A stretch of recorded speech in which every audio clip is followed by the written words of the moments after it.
Hi, my name's Mark. I'm help the communications team at Special Effect, Hi, I'm Becky Frost. I'm from Special Effect, and and you're you're listening listening to to the the Sega Sega Lounge. Lounge.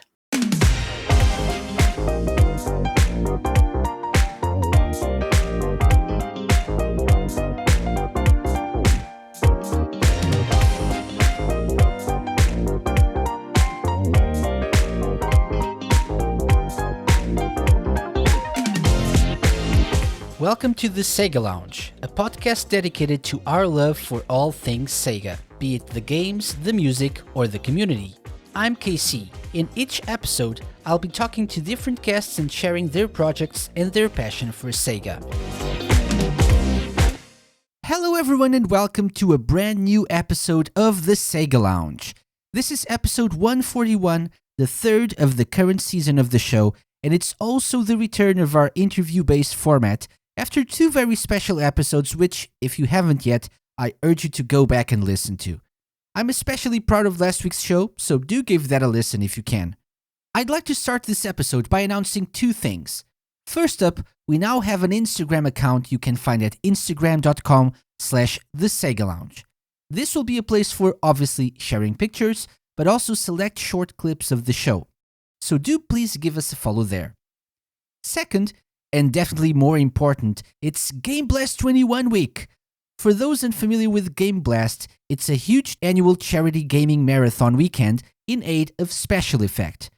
I will be taking part on my own Twitch channel and streaming as a member of Team Radio Sega, which will be comprised of several Radio Sega streamers and community friends, like the Shenmue Dojo, the Tojo Dojo, and Louis Clark of Sega Driven, to name but a few.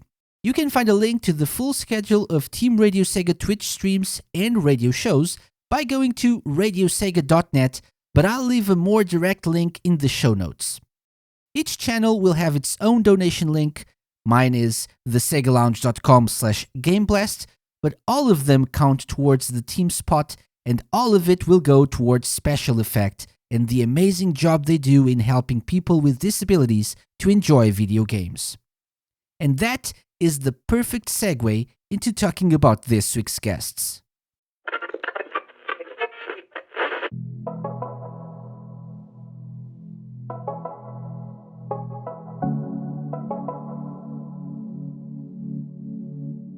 This week, we're kicking off the Game Blast 21 festivities with a chat with Becky Frost, Community Events and Volunteer Coordinator, and Mark Saville, Communications Officer, both from Special Effect.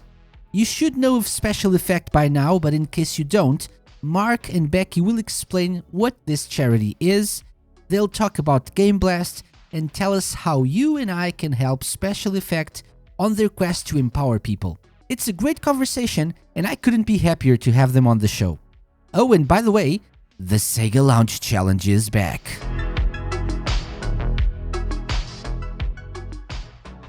Hello, Mark and Becky. Welcome to the Sega Lounge.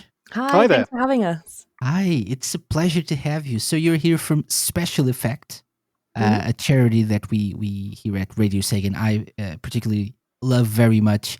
And we appreciate all the work that you do. Before we dive into Special Effect, per se, let's talk a little bit about yourselves. So, what your own personal experiences.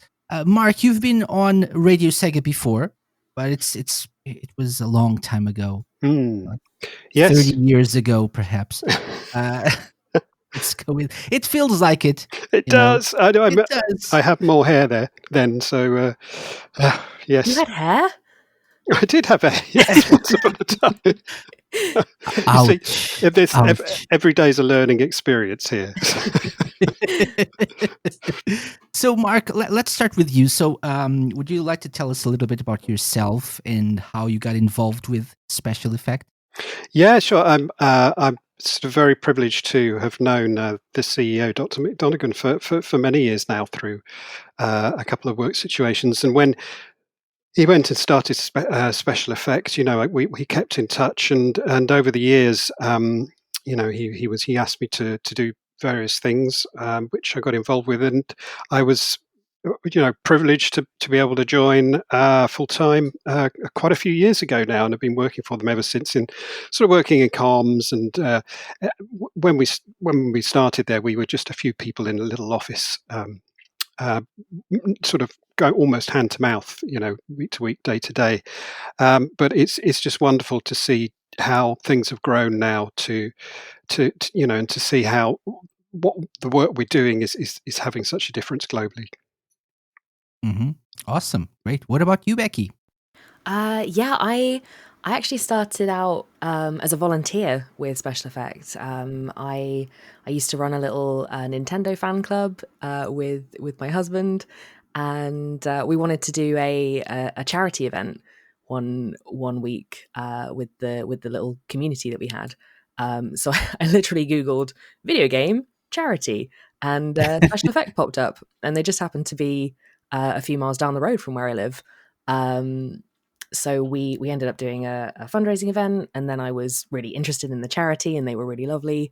It was Mark and our colleague Baz who actually came down to visit the fundraiser that we ran. And I just thought these guys are really nice. So I started volunteering at events, and ended up along the way seeing that they were hiring and went for the position, and the rest is kind of history. I've been working with the team now properly for nearly 3 years. 3 years? 4 years? 4 years. What is time anymore? Absolutely, yes. 2020 No one feels knows like anymore. it lasted like 18 Yeah. years. So No one knows at this point. Yeah. But yeah, I help out with the volunteer coordination and sort of community events and stuff, and Game Blast, which is coming up, which obviously you guys know about. Yep. And we'll talk about it in a little bit. You mentioned Nintendo, which is great for a Sega related podcast. I'm kidding. It's great. I love Nintendo as well.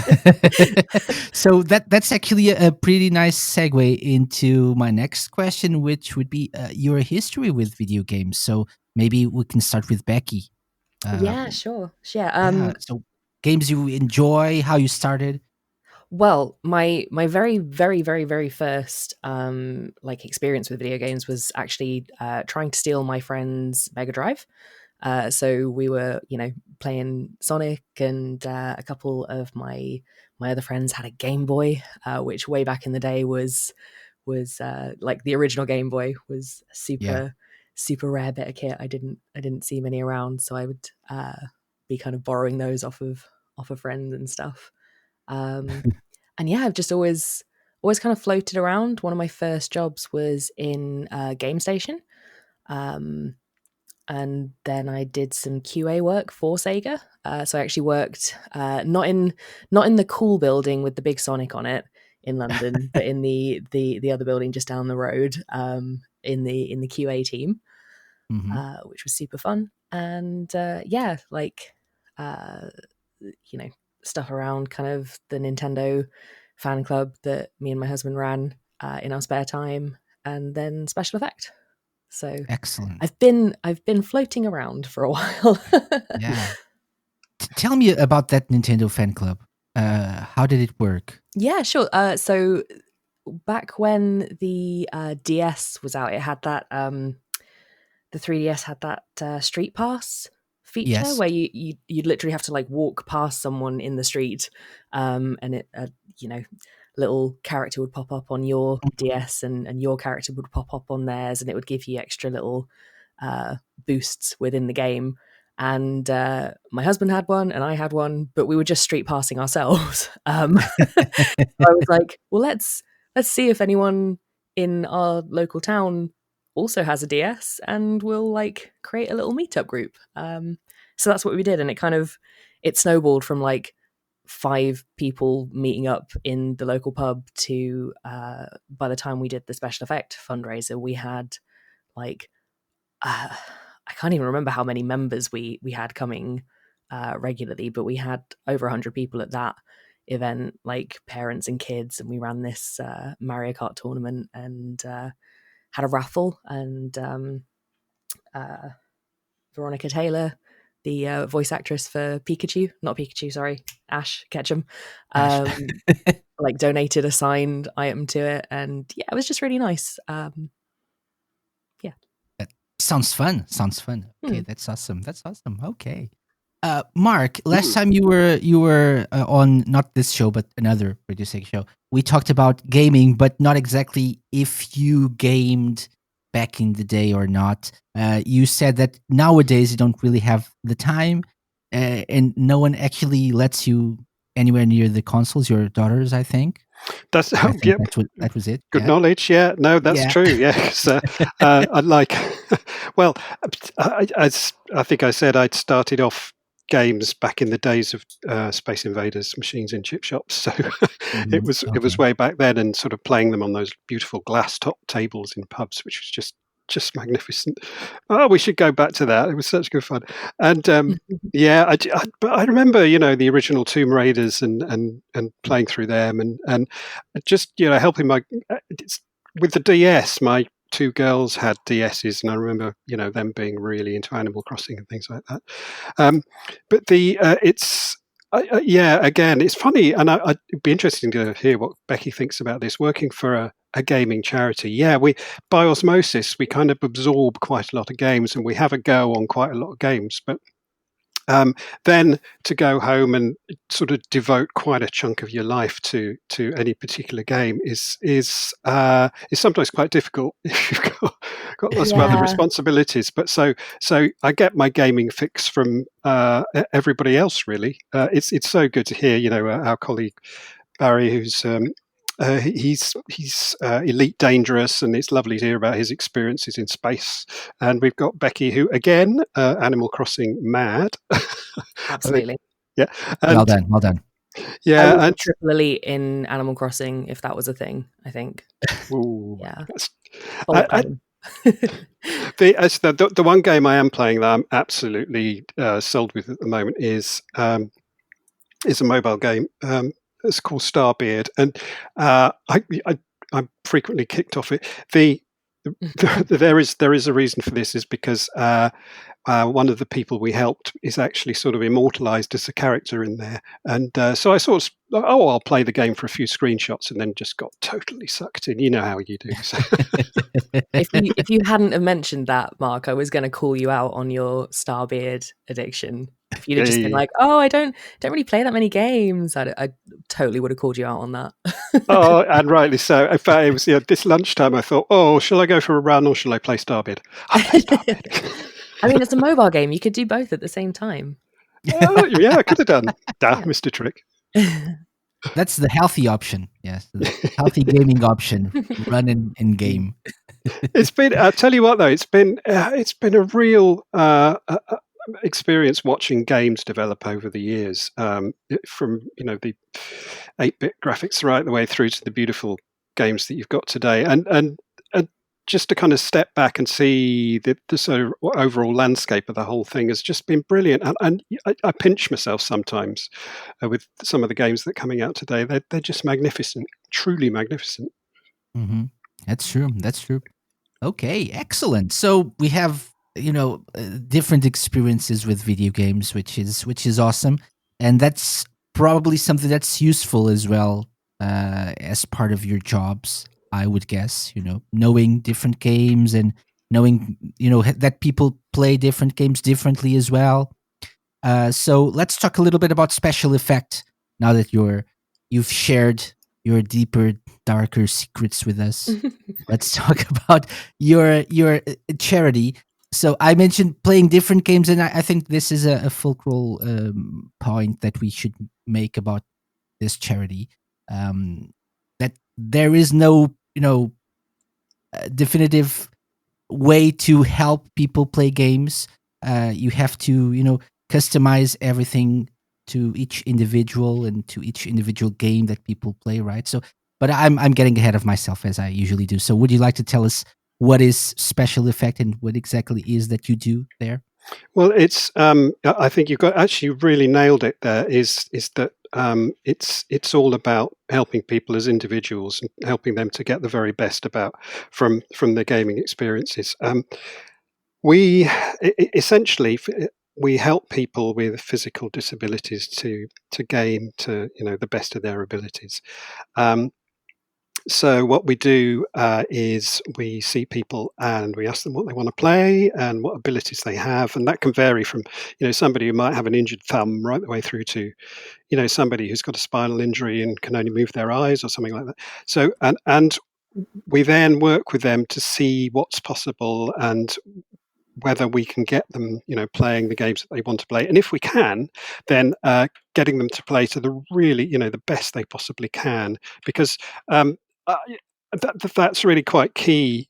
It's not just helping people to play games; it's helping people to play games as best they can, because that really, really sort of brings out the best in people.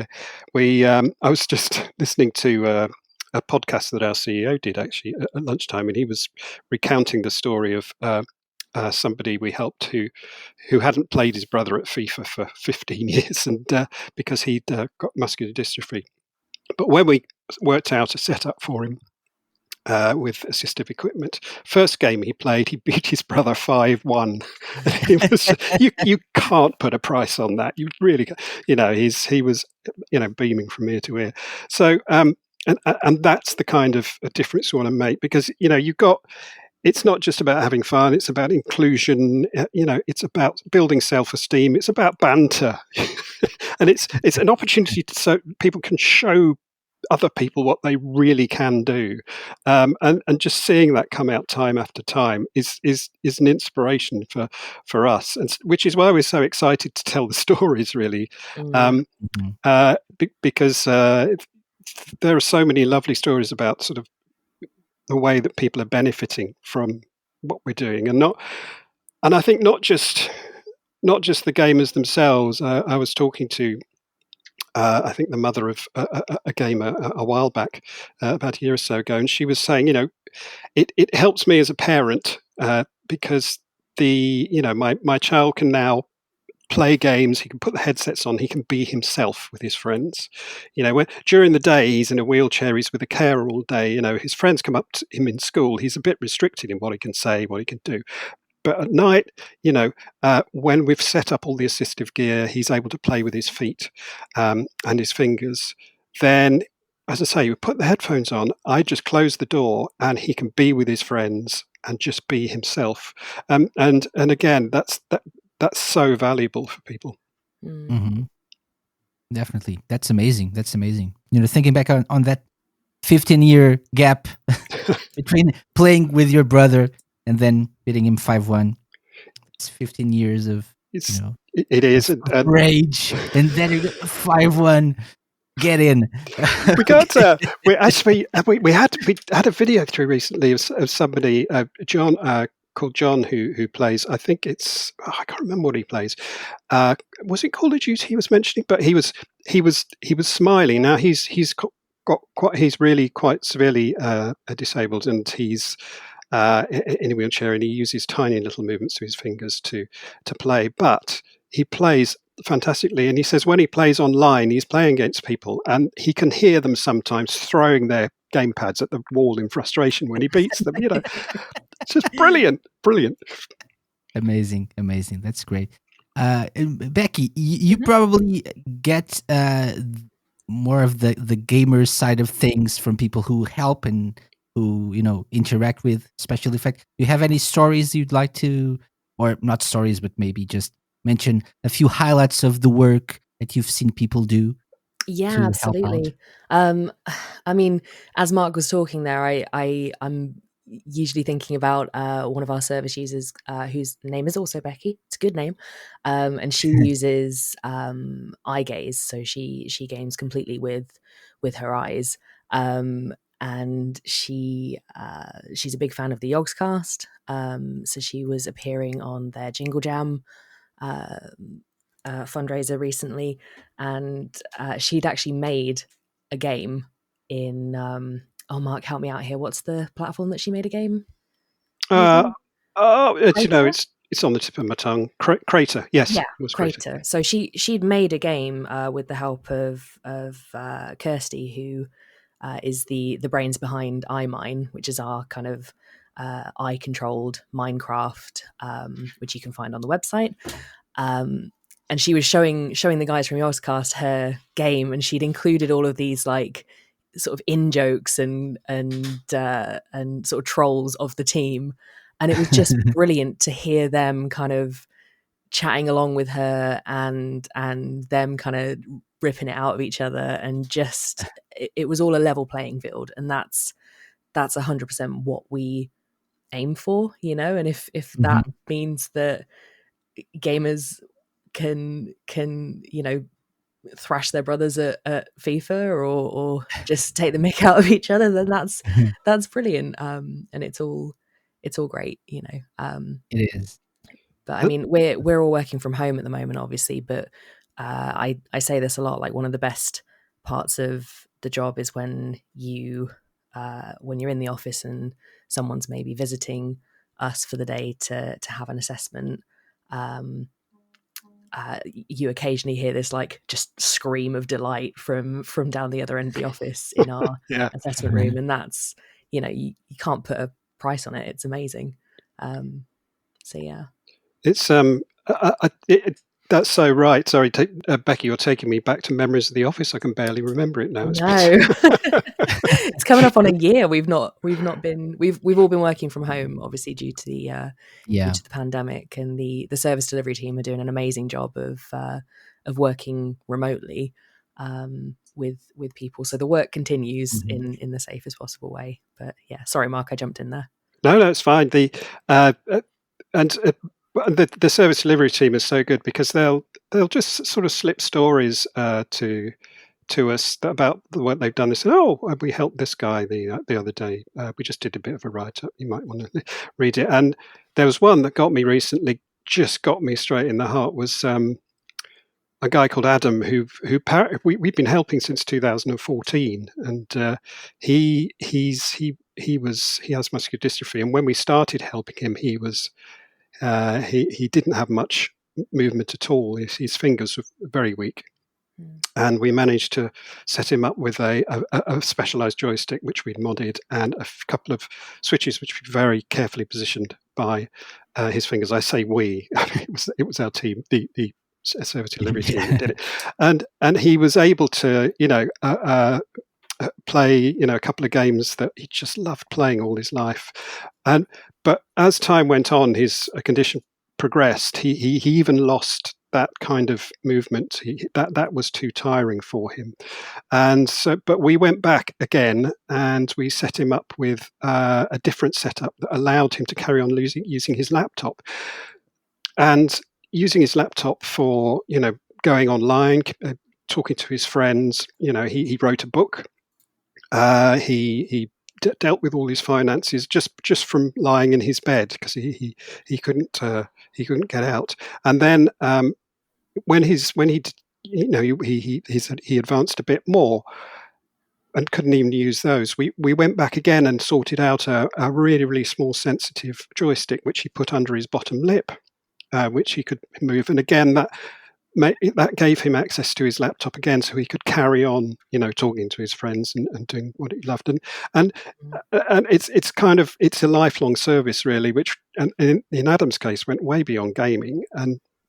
And I think we heard from his friends because he passed away, sadly, and they said, it was our support that really sort of kept him going and made the difference. And when you hear that kind of thing, you kind of think, oh wow.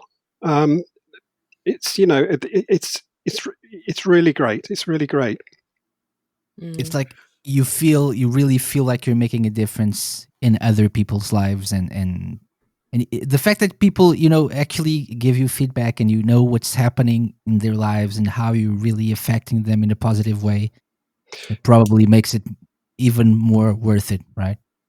Yeah, I think so, and we're it's a relative freedom for us because we don't charge for anything we do. We don't have people say, well, you promised to do this and you've charged us this, that, and the other. Well, actually, most people we help, it would be challenging financially anyway, I think. But a lot of the people we help. So the only way to do it is by not charging, because that gives us the freedom to help unconditionally, and also, a lifetime service. It removes lots and lots of barriers. That does, but we're obviously we're not able to do that without the support of everybody. Who looks at what we do and says, "Oh, yeah, I can't imagine life without gaming. Here, how can I help out?" Mm. Yeah, and in our case, I think anytime I hear these stories, I think gaming is just a hobby. It's a very important part of my life, but it's just a hobby. But for most people that you help, it's something that makes them feel valid and included as well, right? So it's more than just a way to spend some time, and it's a way to feel like they're the same as everyone else, capable human beings. So I think that's what really matters with with the kind of work that you do. I think you're right, because what we're looking for is people's ability that they've got inside themselves, and we're using technology to help them to reach their potential. And it's so fulfilling for them to do that. They're able to act on life rather than life acting on them, kind of. Mhm. Um, and if we can sort of continue to do that and continue to show how we're doing that, and inspire people to maybe help us, or maybe get in touch if they want more help, then we're doing the right thing. Awesome. Yeah. So you've mentioned this, a bit briefly when telling those stories, but would you kind of explain to people what the process is of someone, someone needs help? How do you, what is the process between the person reaching out for you and then you kind of being able to help them in a meaningful way by giving them something to play their games on or with? How does it work briefly? Becky, do you want to have a stab, or? Uh, yeah, can do. Do you want pre or during COVID explanation, Oh, yeah, or a that's bit a of good both? point. Maybe a bit of both. Yeah. Yeah. Okay. So pre-COVID, what would happen is someone would get in touch with us and say either themselves or someone that in their family or that they care for um, wants to game, but a physical disability is stopping them in some way. They can fill out a contact form on our website or email us and explain what what games they want to play, what system they want to play it on, because all of these are preferences, obviously. Mhm. What is hindering them at the moment? So what maybe their condition is and what their range of movement currently is, and from that, two of our assessment team, the service delivery team that we mentioned earlier, would arrange either a visit with them. We'd drive out to their home in one of our vans, or they, if it was convenient for them, they could come and visit us in our games room in Oxfordshire. They'd have an assessment. They would get kind of paired with the right equipment, and that would be what's the word? Customized. There we go. It's That's the right one. on the edge of my brain. There we go. That would be customized to suit their needs and their movement, and that's like a very basic example of what we would do. And as Mark said earlier, with Adam's case, it's a lifelong service, so that person can always get back in touch with us if they're if their The needs condition change, changes in right? any way, Yeah. or if their tastes in games change. We're not going to leave someone with FIFA 2018 for forever. It's important that that their systems can still work with the latest games and the latest Mhm. stuff. So yeah, that we know how important that is to gamers. Yeah.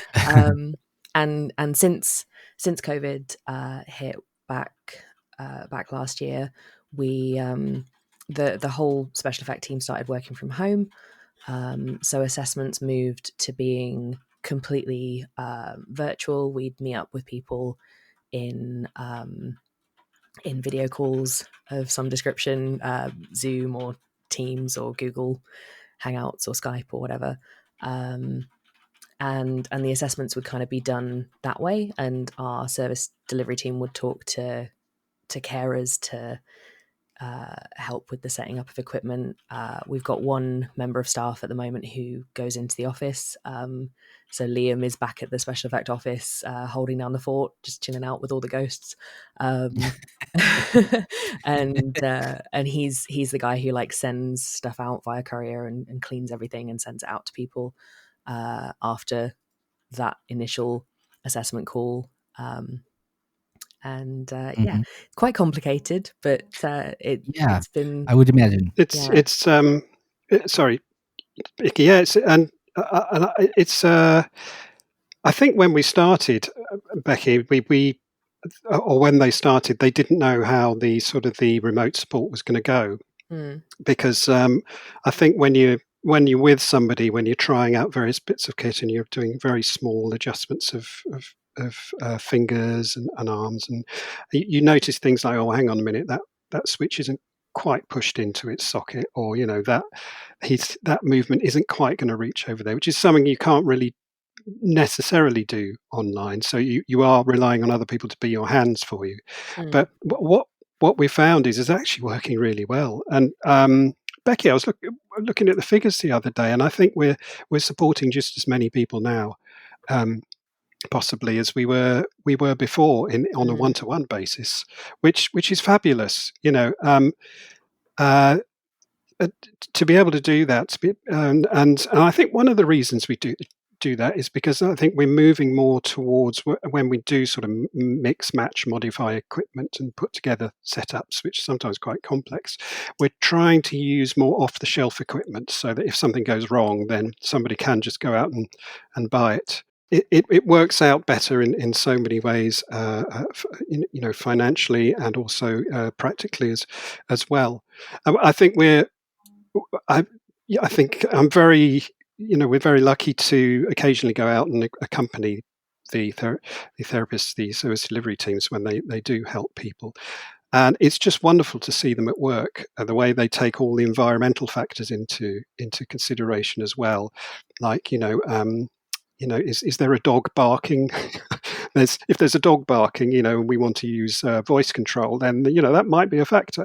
There's it's things like that. Glasses. Hang on a minute. What is your eyesight like? When did you change your glasses last? That kind of thing. Does the technology that we're trying to introduce, does it interfere with their wheelchair controls, or does it physically sort of get in the way? Is it safe? Is it just can we make sure that it's mounted securely so it won't topple over and be a danger?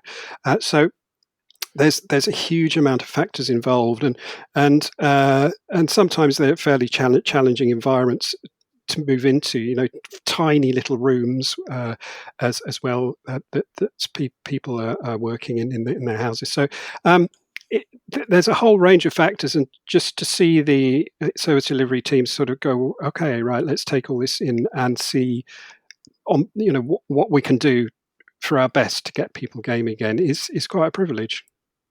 Yeah, and I'd imagine it's much more challenging doing this now.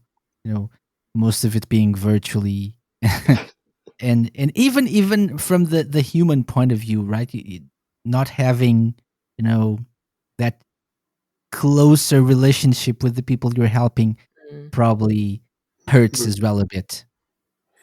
I think so. Yes, it's what we're gaining what we're saving in petrol costs. We're losing in that personal contact value, I think, and which again you can't put a price on. And it's through that personal contact, I think, that the service delivery team they get to know somebody's abilities and really quite well, those subtle nuances, which helps down the line when we go back to help again. And just on a slightly different tack, speaking personally, I'm missing events, real life events, so much at the moment.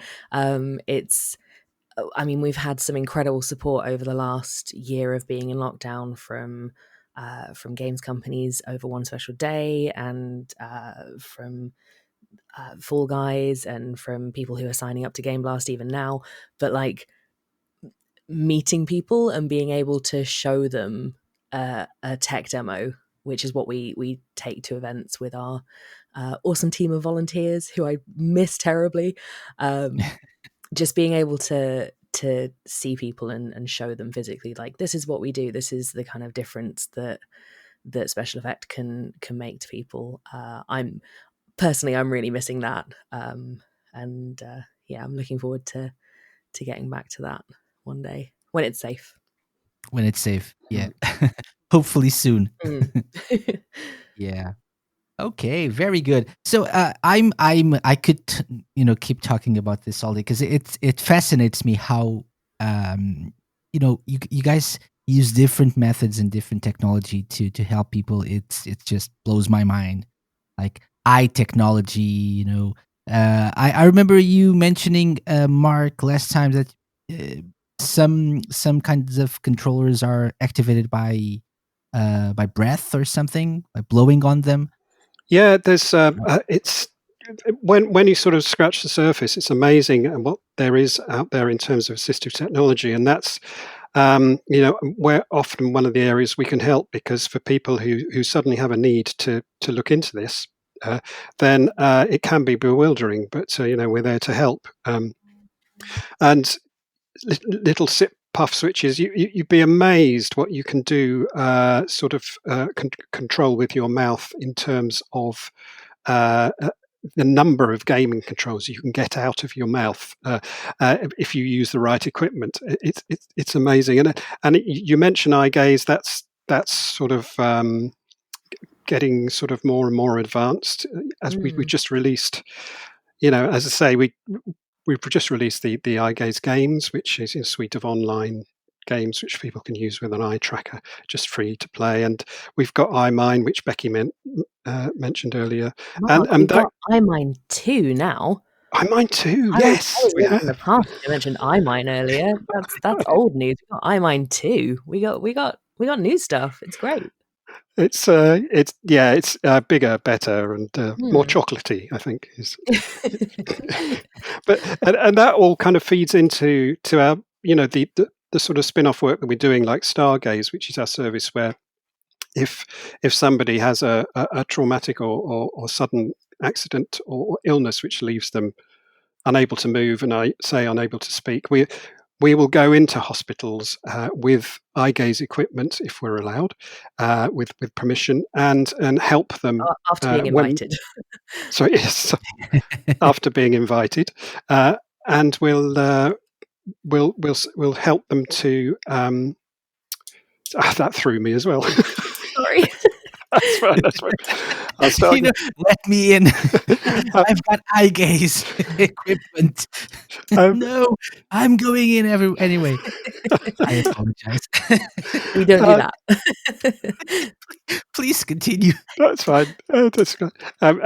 After being invited in, and we're working with people to give them back sort of sometimes fairly fundamental access to things like communication, which would help their quality of life.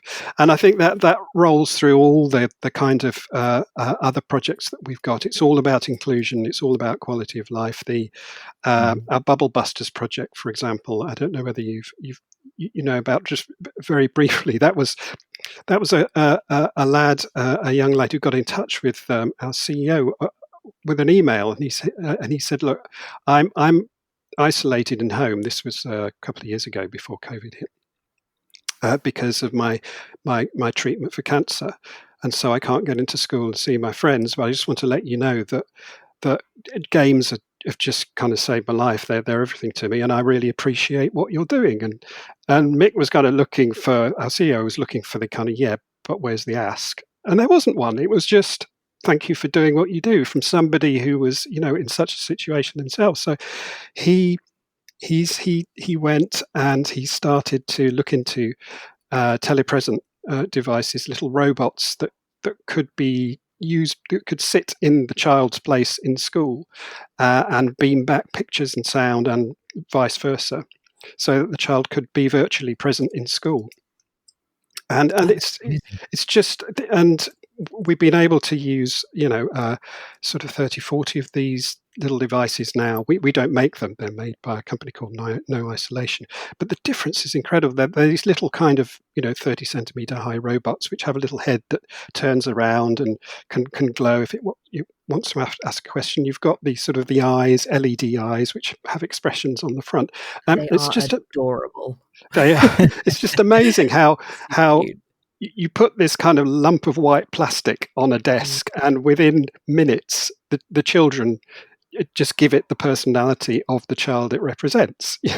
and we've had them being taken to cinemas, being taken out on tractors, and at the other end is a child who's in medical isolation at home, sometimes quite ill.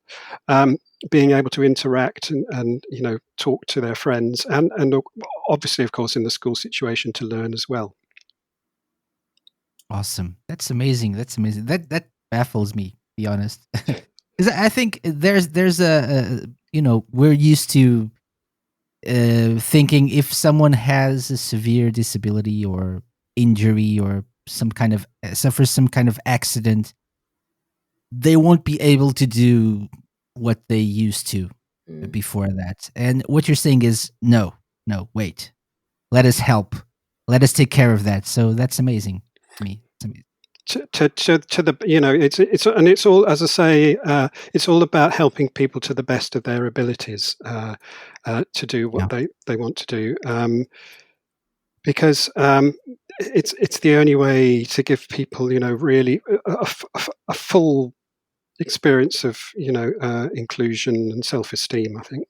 And I Mhm. think after 2020 and the isolation that most people went through last year, I think it's going to make that conversation easier to like explain to people why it's so important that people have access to gaming, to those communities that gaming open up for people. And yeah, I think people's understanding of it and why it's so important for a kid to be able to attend school and hang out with their mates online, uh, or just for people to be able to access Facebook and keep up to date with their friends and stuff. I think that's going to be a lot more obvious to people from now on. No, for sure. Yeah, for sure. Yeah. Mm. Excellent. Okay, so I think it's time we take a quick break. We're going to talk a little bit more about your work and specifically Game Blast in a little bit. But we're going to take a quick break and we'll be right back. After these messages, we'll be right back.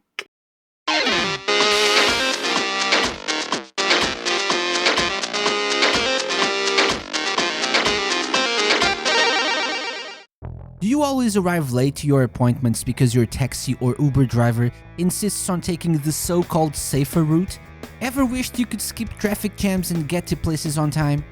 Are you constantly complaining about pedestrians who get to use sidewalks while your navigation system just tells you to stay on the road?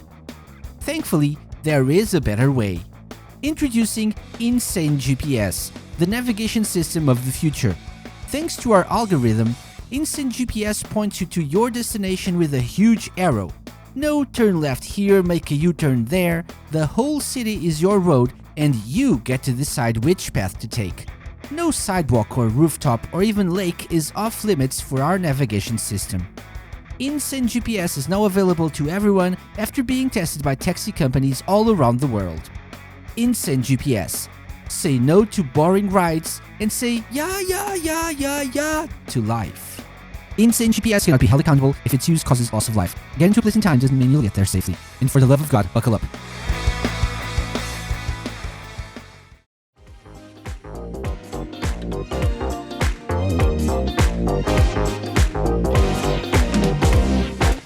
Welcome back, Becky and Mark. Hi there. Hi. Hello. Okay, so we're going to talk about Game Blast, right? Yes. Yep. Wrong. Oh. Not yet. It's time for a surprise. It's time for something I always do with my guests called the Sega Lounge Challenge. Now that you know our guests, it's time to put them to the test. It's the moment we've waited for, and the moment they dread. Welcome to your doom. I mean, welcome to the Sega Lounge Challenge.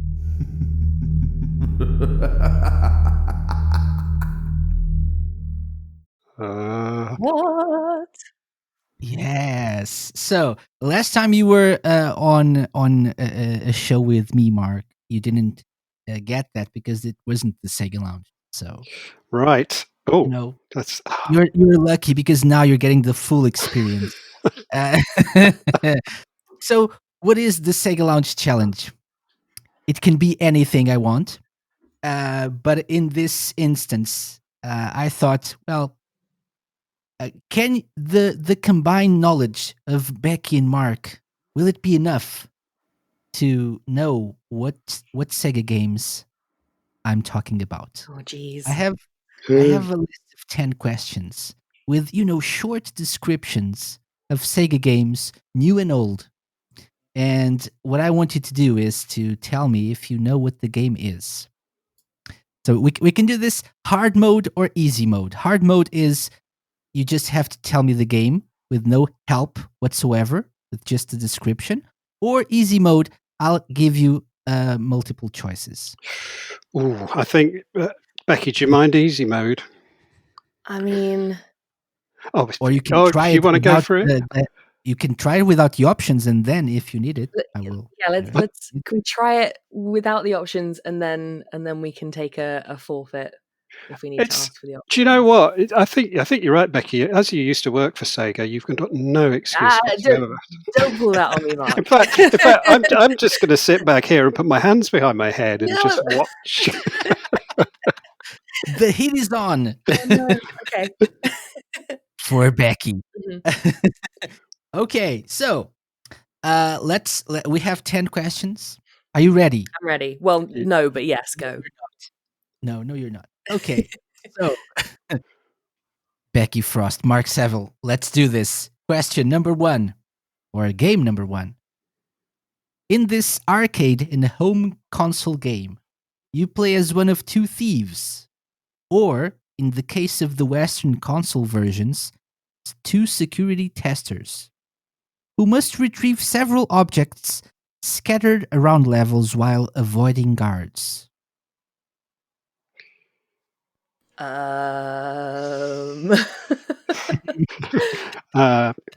Gonna have to hurry you. Can you repeat the question? In this arcade and home console game, you play as one of two thieves, or in the case of the Western console versions, two security testers. So in the Japanese version, there were two thieves. In the Western versions, we got security testers because it's more public friendly, I think. And they must retrieve several objects scattered around levels while avoiding guards. Are we going to fall at the first hurdle here, I Becky? think we are, Mark. I haven't a clue. Easy mode? Sorry? Yeah, easy mode. Easy mode. This one. Just Options? a warm-up. A warm-up. Yeah, this is the first one. Yeah, so you've got an excuse. This is where you tell me the options and I still don't have a clue. Okay. Option A, Mhm. Bonanza Brothers. Option B, Dynamite Ducks. Option C, Wonder Boy. Okay. Well, it's not Wonder Boy. And I'm guessing because it's brothers and you play as two thieves, it's going to be Bonanza Brothers. Yeah, I'll back that up. I'm hiding behind the sofa here. This is where you're like, haha, they're two thief ducks. Could be. So, definitely not Wonder Boy, right? No. No. So Wait, no, the Bonanza way you Brothers, said that made it sound like it could be, because I'm not saying, no, I'm yes or no. I'm A. That one. So Bonanza Brothers is your answer. Definitely not Dynamite Ducks or Wonder Boy. No. Okay. Just checking. Final answer, right? Stop. Yeah. Can you imagine if I was on like Who Wants to Be a Millionaire and there was money behind this? Yeah, go. This is part of the challenge, by the way. Okay. You have to pick an answer, and then you'll have to, stick it out until the end. Oh no. Okay. Hmm. Hey. So, your answer is actually let me tell you. Wonder Boy was not the correct answer. Oh, okay. No, that was not the correct answer. Your answer, God, is correct. Of course. Yay! Band of Brothers. Well done. Good job. Good job. Yay! Wait, we have to do One. 10 more of these. I don't know if my nerves more. can take it. Yeah. All right. Okay, it gets easier. Okay. Or maybe not. Question number 2 or game number 2. I think this is easy. This 1996 title was created by Sonic Team and features 2 children, Clarice and Elliot, who try to stop the evil wise man with the help of a mysterious creature by reclaiming the stolen Edius. Ooh, I know it, but I'm not sure how you say it. Because wait, Nights? Is it Nights? Nights. Wait, Nights into Dreams. Nights Dreams. Nights. Is that a question or an answer? Oh God. I've always just said Nights, but I know there's more to the to the title. Yeah, Nights. So Nights or Nights into Dreams. That's actually the full title of that game. Indeed, yeah. That is the game I would like to input as my answer. Well, that is the game.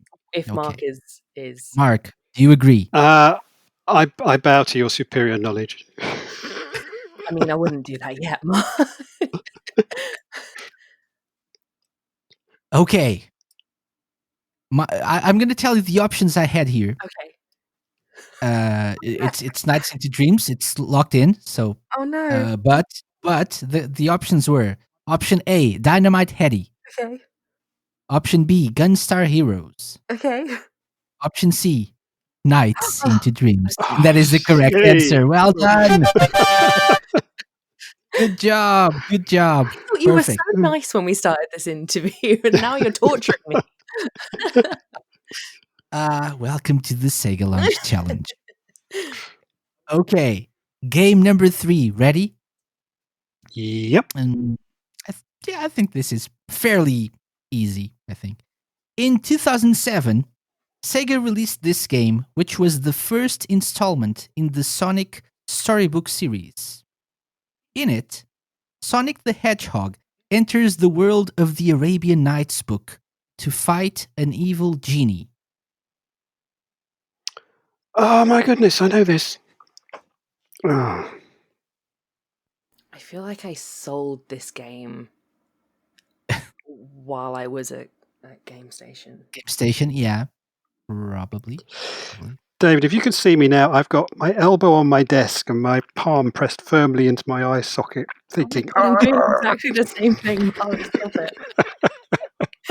So I'm going to give you a hint. It starts with Sonic. Yeah. I feel like it's like Sonic and the rings of something. Sonic and the something rings? 7 rings? There's usually 7 things in there. Or the 7 rings in hand. The secret rings. Sonic and the secret rings. I think. Oh, sorry, I'm shouting. I think that's it. Is that it? That is our final answer. In my head. Answer? No need for options? So what? No. How will we do this? I'm confident on that. We're going to go with that? Yep. So, just to make sure, Becky, what's your answer? Oh, Sonic and the secret rings. Okay. So Sonic is correct. Well done. Okay, well, you told us it was correct, so we get a half mark. Yes. So Sonic definitely have a point. Okay. And the secret rings. Yes. Good job. My palms are sweating. This is nerve-wracking.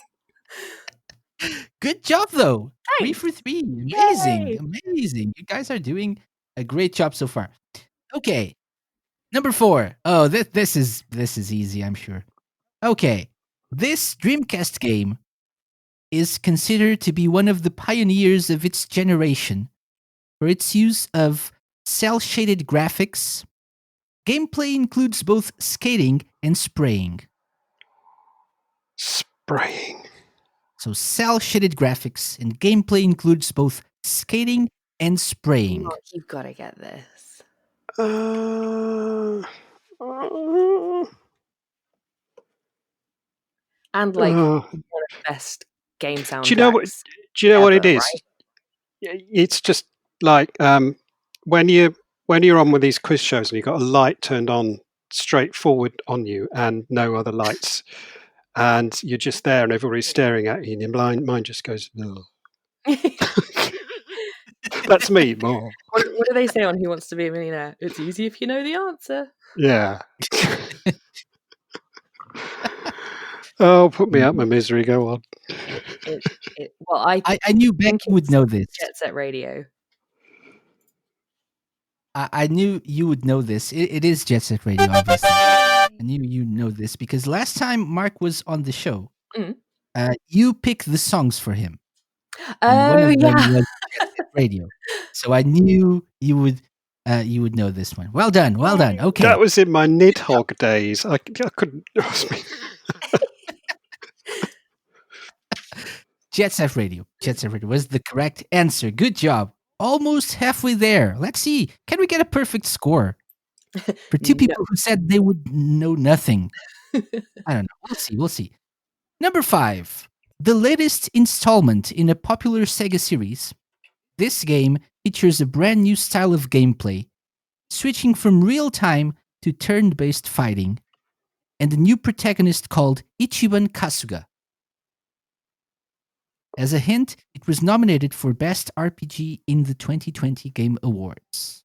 I think Marta from the Sega team would kill me if I didn't know what this one is. But I'm gonna give Mark a chance.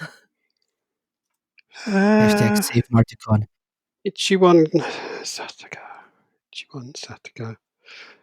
Ichiban Kasuga. Kasuga. Ichiban Kasuga. Kasuga. Yes. So we can tell it's, proper English bloke. Okay. From the name. I'm. Or maybe not.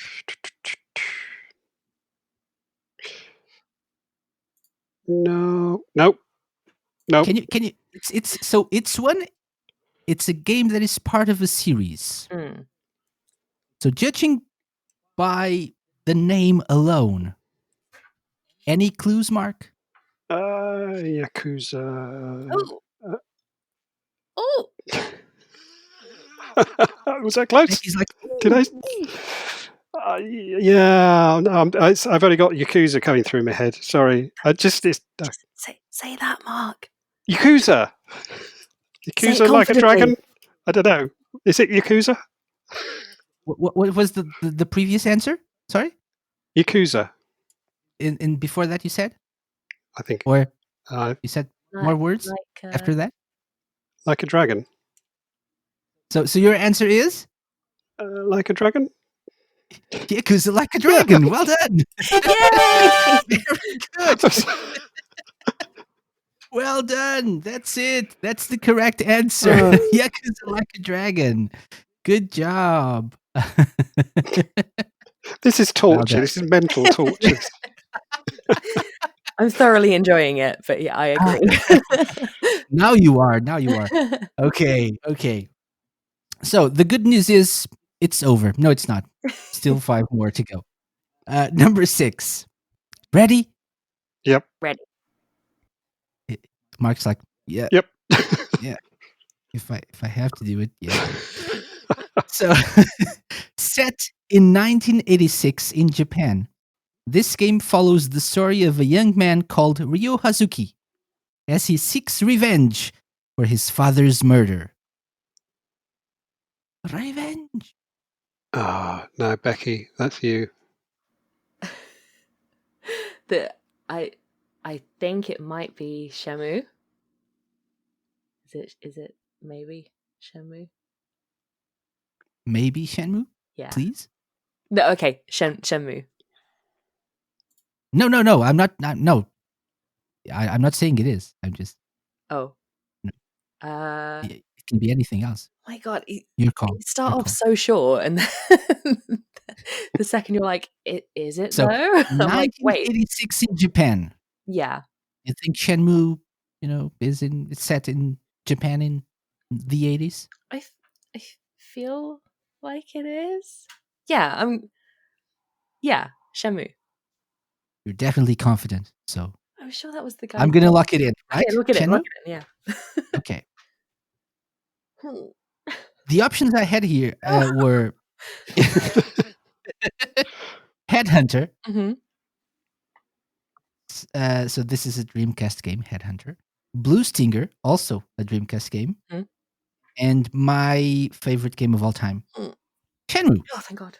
So that is the correct answer. Well done. Well done. Your favorite game of all time?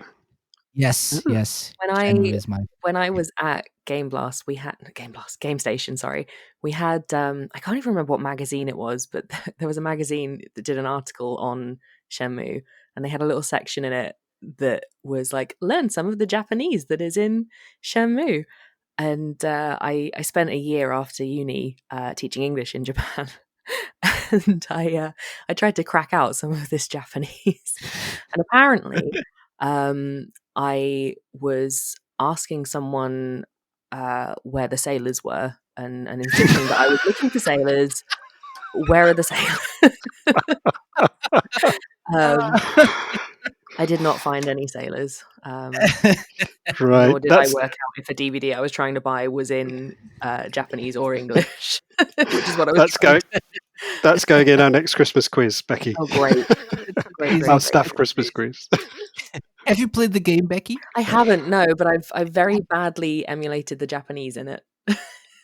Okay, so that's where the sailors thing comes from. So yeah, there's a part of the game where you need to go around, ask for where you can find sailors. Yeah. So, yeah, that's a joke that people usually use when it comes to Shenmue. Well, the poor guy I was repeating it to in this Japanese store definitely thought it was a joke. So yeah. Good.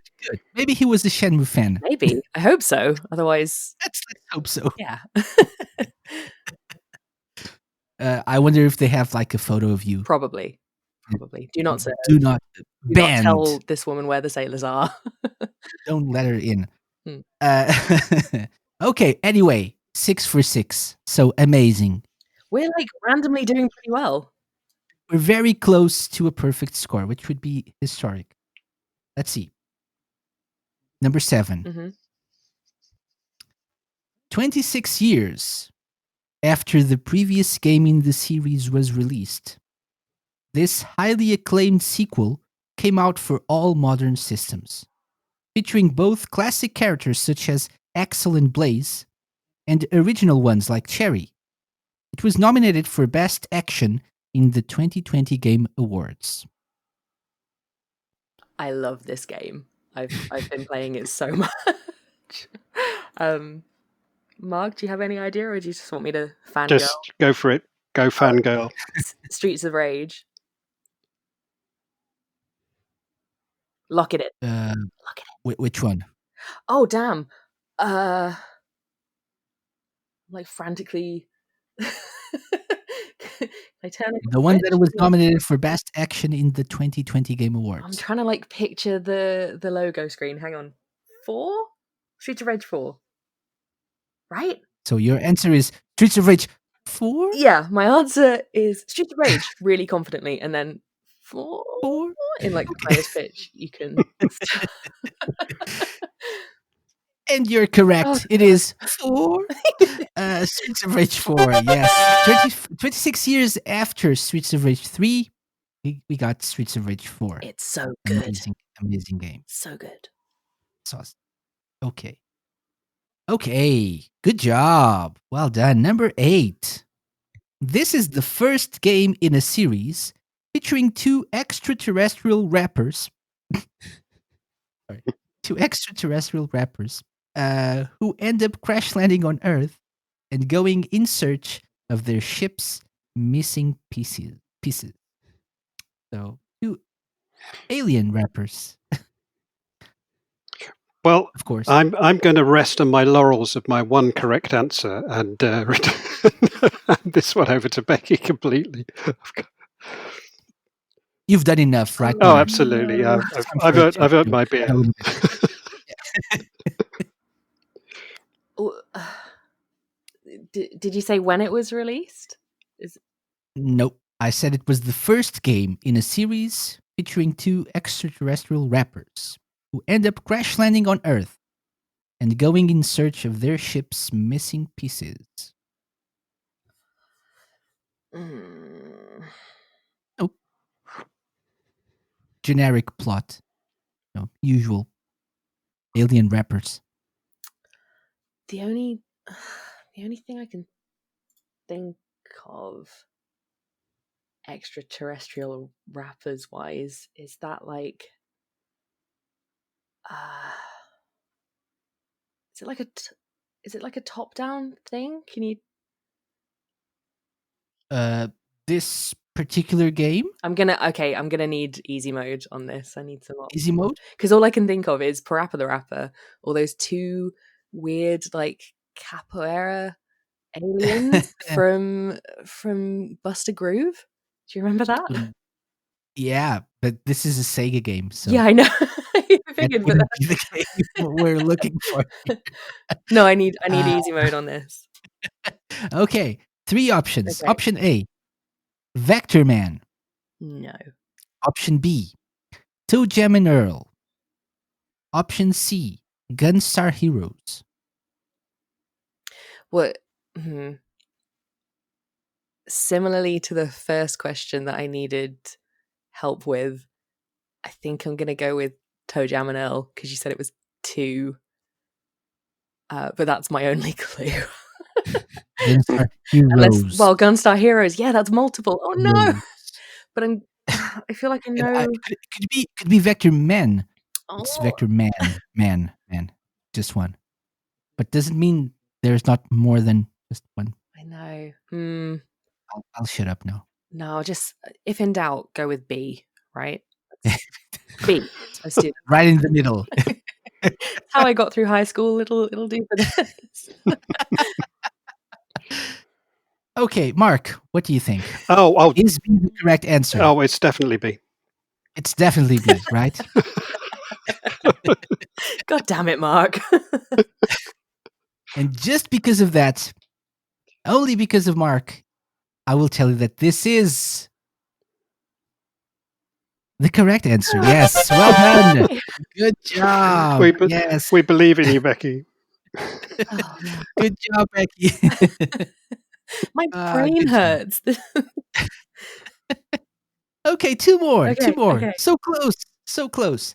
In 1993, Sega released this game for the arcades. It's often cited as being the first fully 3D fighting game released to the general public, and the basis for almost all subsequent games in the genre. The first, so they say, fully 3D fighting game released to the general public. Virtua Fighter? 93?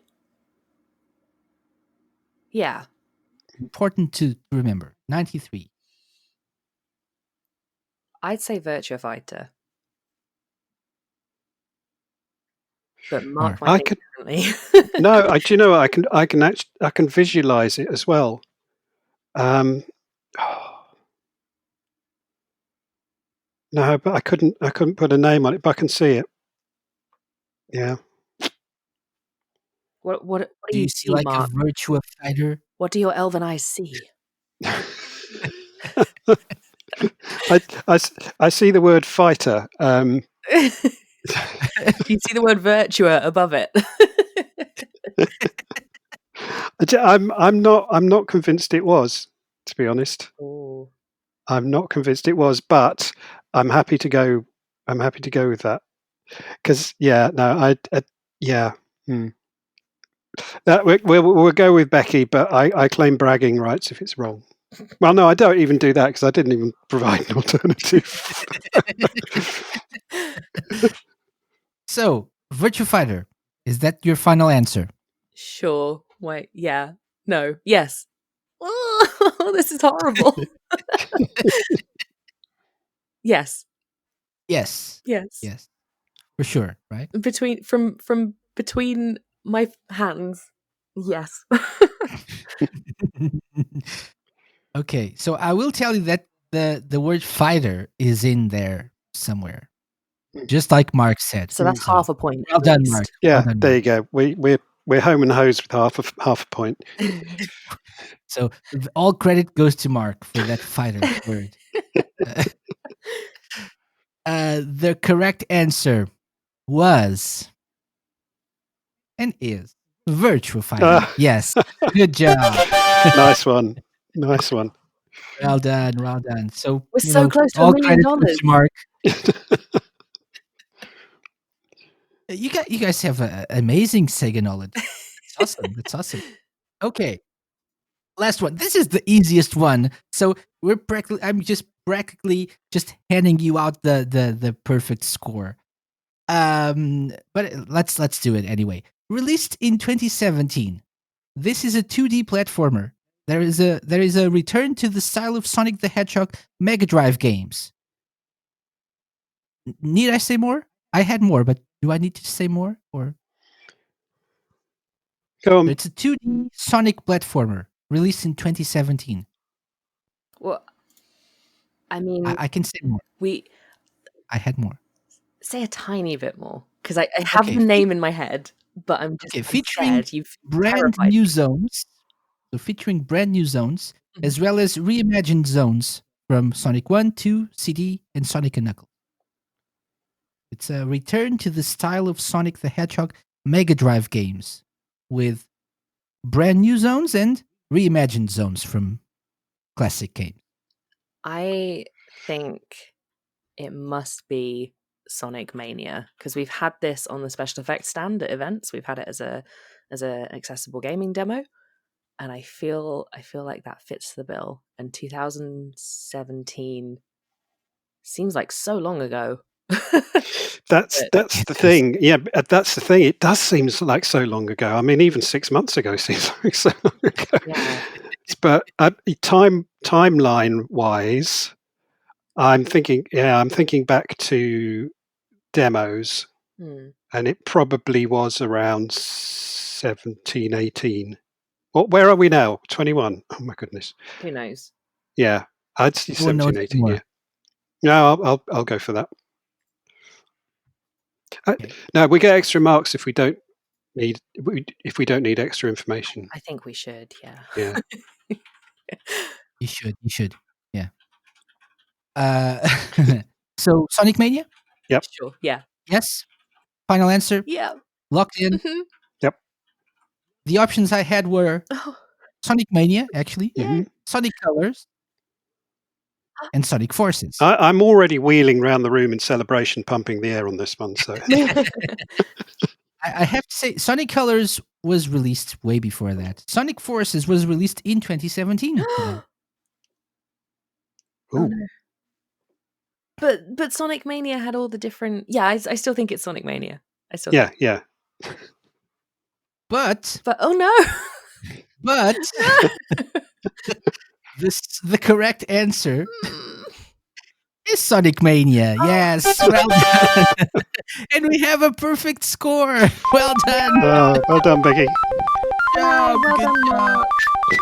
We did it. The great team of Becky and Mark. The great team of Becky with Mark dragging her down by the ankles.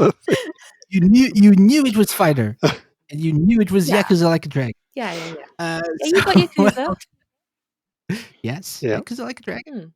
Well done. So that's awesome, and you both get the Sega Lounge seal of approval, which I will send to you via email very shortly. I'm gonna update my LinkedIn. Hang on. It's a real thing. It's a real thing. I will send it to you in a bit. I'll treasure that.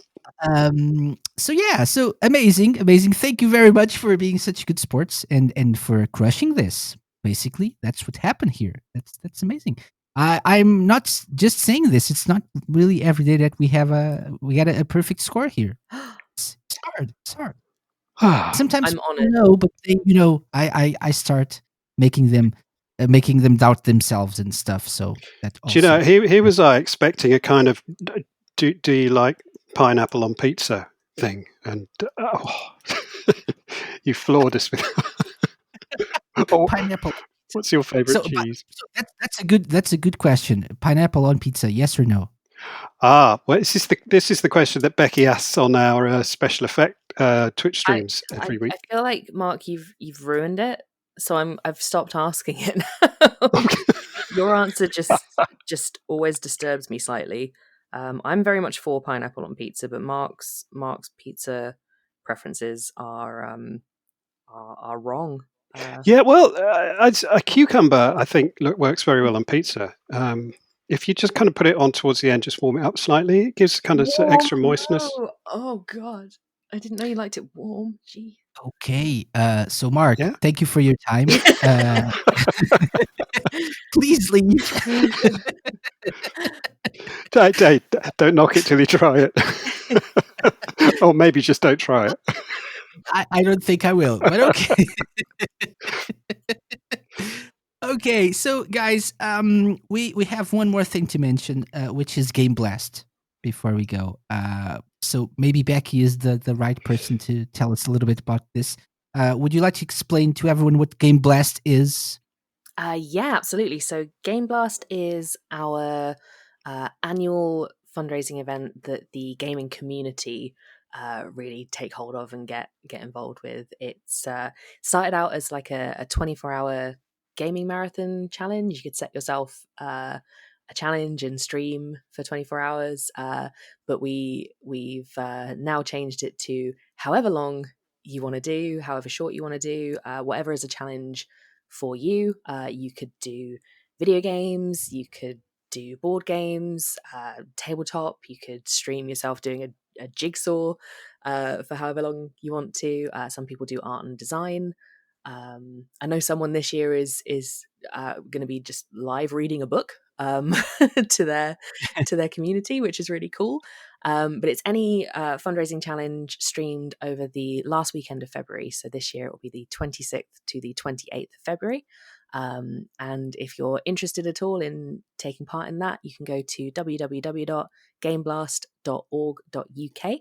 And there's loads of information and a cool little video on previous years. But yeah, it's one of the only events this in the last 12 months that we've been able to like plan in the same way as we would have done last year. Yeah. Because it's all virtual. It's all in your own homes and at your own computer, and you can really make it whatever you want it to be. So yeah, that in a nutshell is Game Blast, I guess. Mark, Awesome. Is there anything I've missed off there? No, it's great. And I think what's every year this is so wonderful just to see the gamers and the gaming communities, just individuals just sort of step up and raise so much money for us, because at heart, sorry, this sounds really naff, but we're kind of a big family, really. Special Effects, am I right, Becky? We are really. Yeah, I can hear you being like, "Oh, I hate saying this." I know. It's the wrong word, but it's the volunteers, and when we get somebody who supports us, no matter how small, it really does. It's fantastic. And I one of the things I miss about the office, actually being in the office, at Special Effect HQ, is when news of a small streamer comes through who's raised $100 or £50 or something like that, and just to see the faces light up on Ali, who's our community support. It's brilliant, and we punch the air because it all helps. Every little helps. And to me, that personal connection that what we're all about.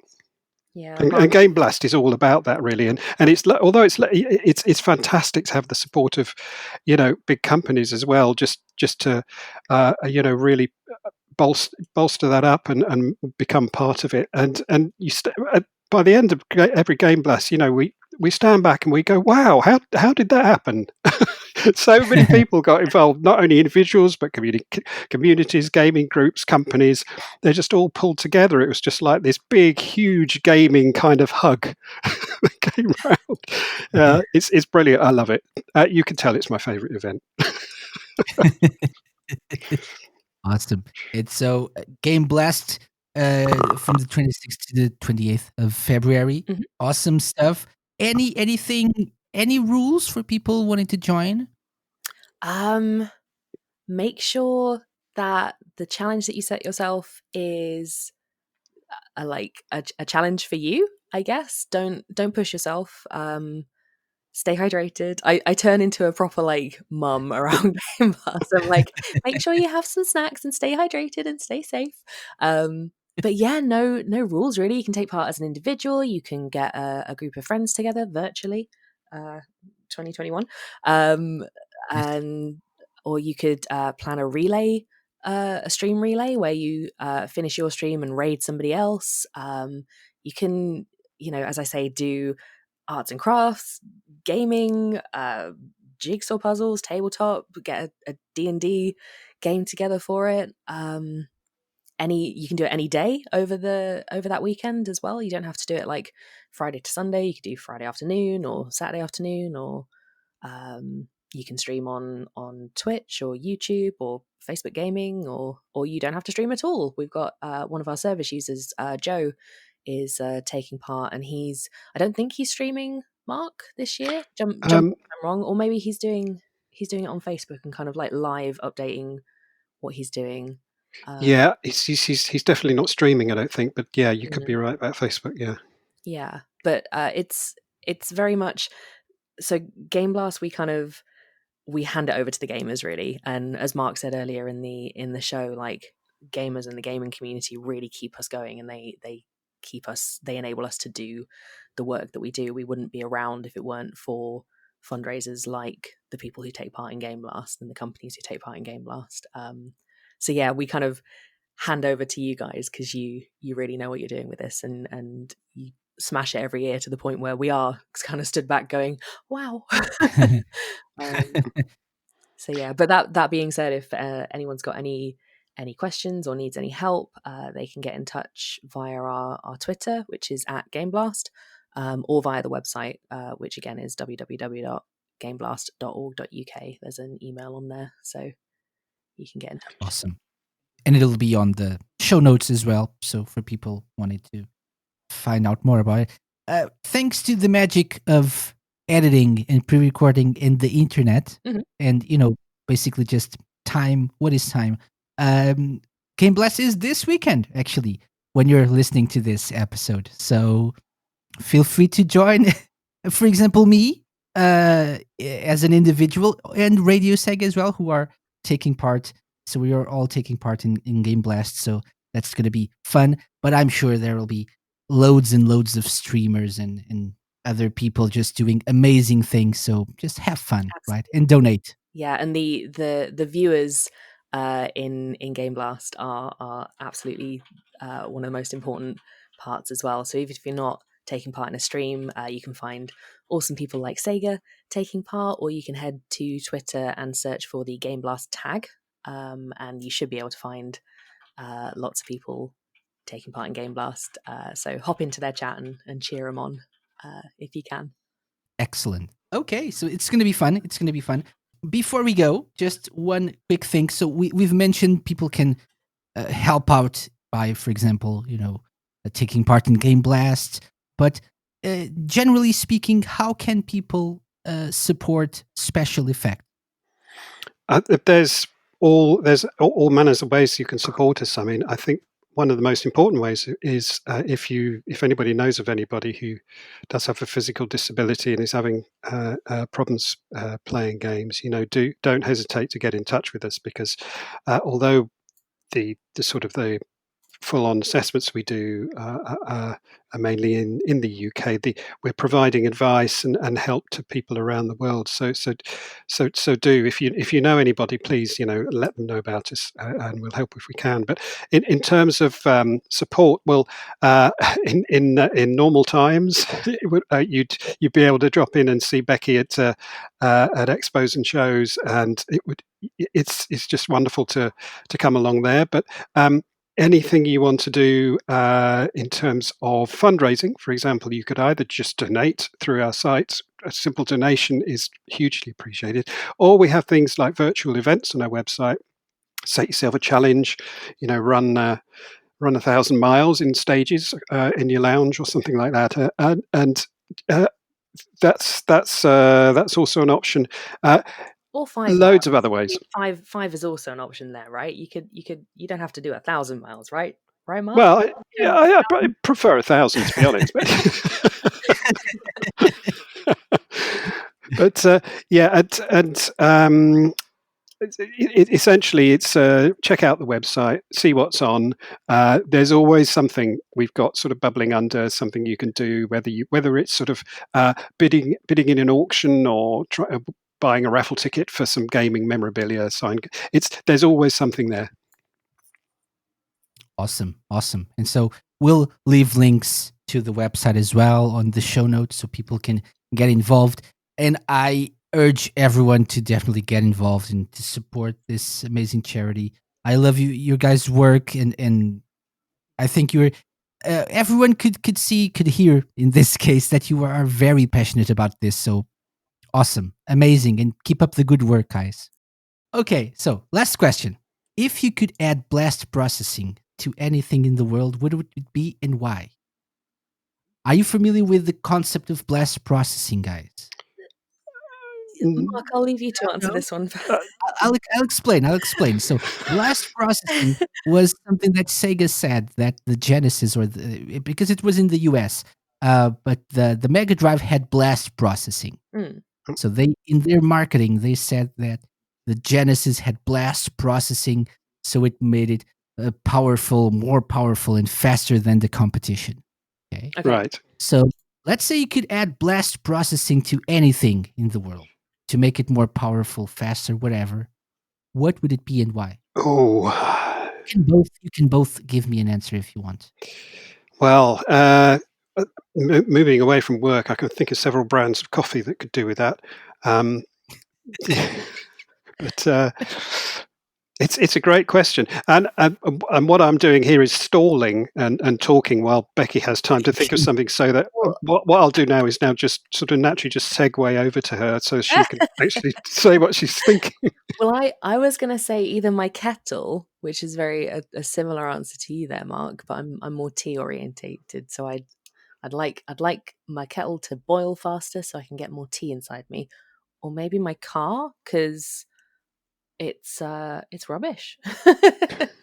So yeah, I guess that I don't know. I can't really think of anything. I more can get exciting. behind any of those ideas, frankly. So yeah. It's a great question. What kind of answers have you had in the past on that one? I wonder. Oh, anything from renting from my house to my brain. I think the brain power one might be for me. I've been in Sunday mode all week. Yeah. What even is a Sunday anymore? So time I is a mean, construct. It right, means nothing. wobbly, right? Yeah. So yeah, definitely. Okay, great answers, Mark and Becky. Thank you very much for being on the show. All the best for your amazing work with SpecialEffect and helping out people. People, please listening in, do get behind this and support SpecialEffect. You are very passionate about this. We could hear that in your voices. So all the best, and whatever we can do to help in the future, we'll be glad to. Thank you so much. Thanks so much. Thank you.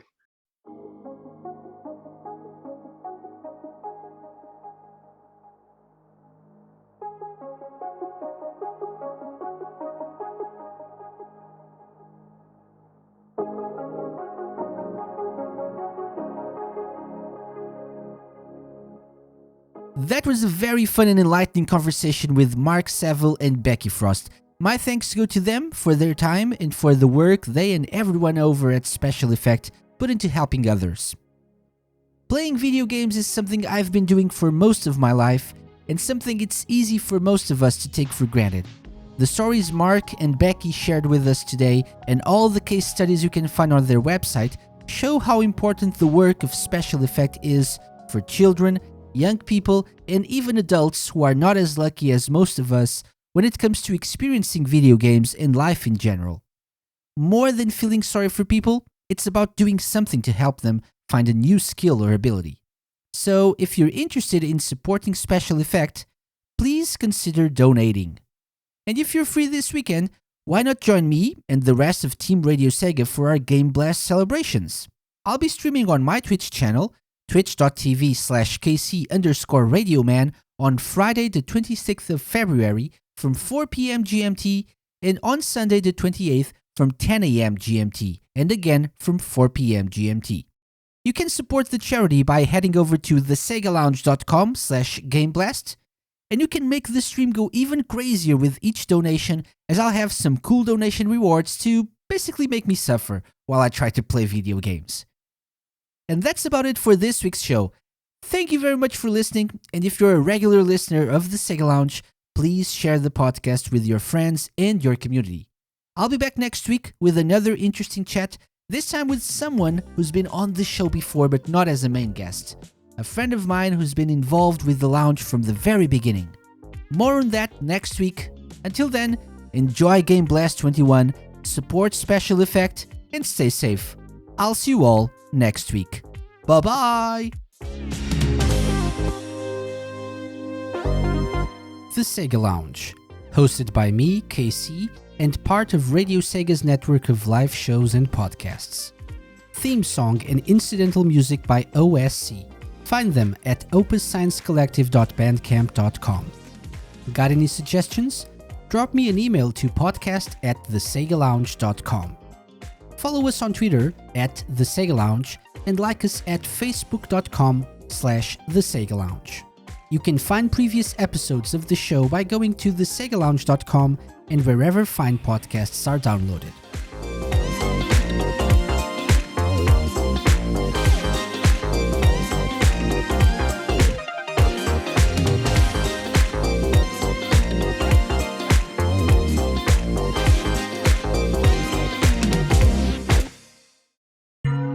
A Mixed On Productions podcast.